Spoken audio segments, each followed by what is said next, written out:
Hi, today we are going to see how to record screen on OBS. So first of all, you have to download OBS from Microsoft Store.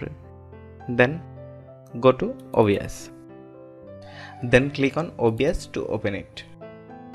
Here this type of interface will come.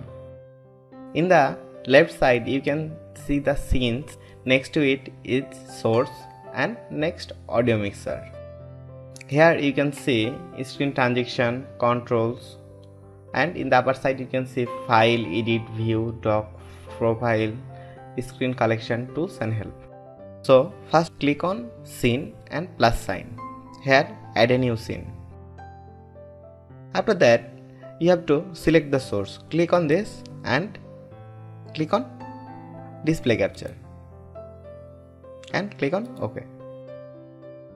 Here this type of properties will come. Click on OK. Then you can see your screen is recording.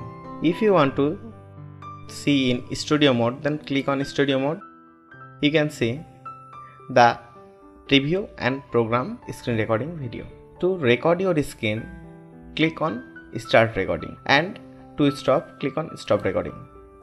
If you are starting a stream, then click on start streaming. You can show the virtual camera from here. So that's how to record on OBS in Windows 10.